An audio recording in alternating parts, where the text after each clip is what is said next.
We welcome you back. This is Perfect Game Weekly. We're presented by Rawlings in a conversation, as promised, with Padres prospect and Perfect Game All-American James Wood.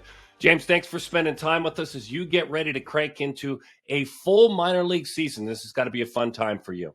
Yeah, for sure. Thanks for letting me join. So the draft happens last year, the second round, the Padres pull you in, and you begin your career. You had an incredible first season. What were some of the small changes you made mechanically? Because you're 6'7", what were some of the small changes you made mechanically that allowed you to flourish? I think I widened my stance a little bit starting like around last year in pro ball. I think it really just helped me get my legs a little bit more and find a little bit more balance. And with your hands, did you make any moves with your hands to kind of open things up a little bit? I kind of sort of got them a little bit more preset, but that was probably just about it. Maybe moved them up a little bit than how they were before. So Arizona baseball, right? Minor league baseball. You're going to experience fan baseball this year. That was camp baseball.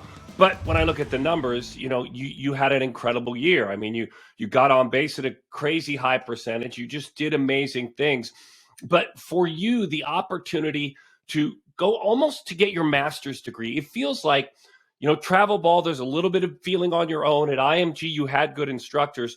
But how much with the Padres and being daily going to work in that camp baseball mentality, did you feel like you were just learning every single day?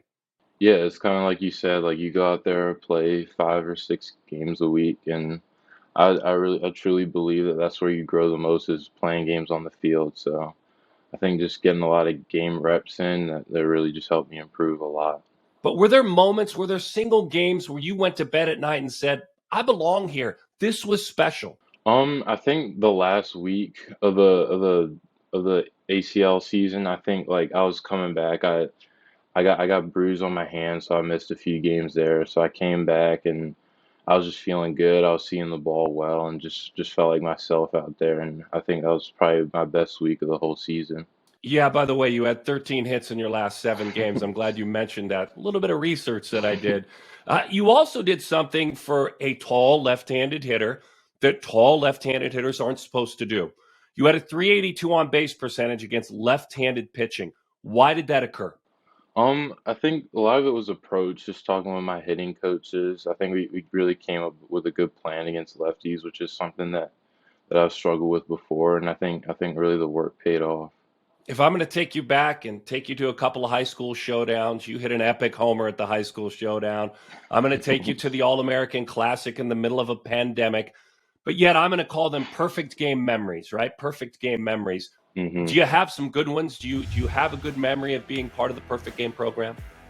I think probably just going out there first inning of the All-American game. I think it was a huge goal of mine going into that year, and it was something I was really proud of, a big accomplishment that I was really working towards. Yeah, to me, you guys were a courageous class too. Was it nice to be with those players and really measure yourself?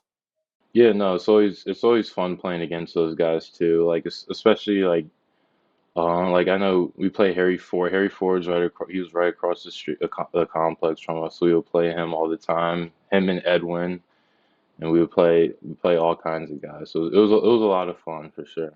My final question for you is how inspirational is it to see Mackenzie Gore move up the ranks, high school guy, draft, Luis Campusano, high school guy, draft, Robert Hassel, outfielder like you're on Robert's path, and then CJ Abrams goes to the big leagues.